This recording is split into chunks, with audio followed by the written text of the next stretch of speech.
Science is so one-sided in supporting this result that it's stronger than anything else I've ever studied in my entire career. The evidence in favor of hydroxychloroquine benefit in high-risk patients treated early as outpatients is stronger than anything else I've ever studied. So scientifically, there's no question whatsoever. And most of the studies that are cited by the government scientists and the media are studies that do not treat patients early in the virus. Is that correct?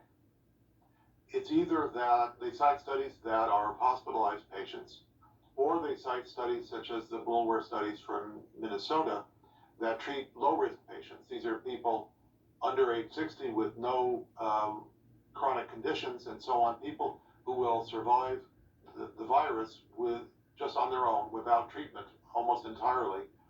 And those people, virtually nobody's hospitalized, so there's no room to do better when the people who don't get the medication are already doing as best as one could hope. So those are low-risk people, and we're not talking about treating low-risk people. We're talking about treating people over 60 or with chronic conditions or obesity, diabetes, and so on. Those are the people who are at risk of being hospitalized and dying from this illness. Those are the people who have to be treated. And all the studies, every one of the studies that looks at that group of people has shown benefit. There are no studies in those people that show lack of benefit. Dr. Anthony Fauci, he's been in the government 52 years. He heads the infectious office in the federal government for a very, very long time, really over 3 decades. And when he's asked about this during testimony, he absolutely blows off hydroxychloroquine. He says the science is the science. You tell us the science says yes. He says no. Has Dr. Fauci ever called you and asked you your opinion and why you have the opinion that you do? No. Dr. Fauci has... And you're renowned. I've done research on your background.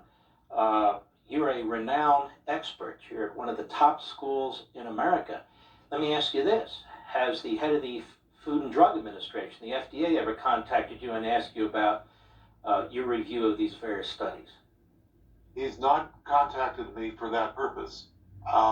During the time when the FDA was considering a petition for early use authorization in outpatients of hydroxychloroquine that was submitted by the Henry Ford Hospital doctors, during that time I filed a brief with the FDA demonstrating both the evidence that supports usage and the complete lack of harm, the complete lack of any systematic data that the FDA has said on their website that they don't have. Just reading what they say on their website shows that they have no data about adverse events in use in outpatients. He responded, I sent him this by email as well as FedEx, and he responded thanking me for that. That is the only contact I've had with him. So none of the heads of these various government entities have bothered to consult with you.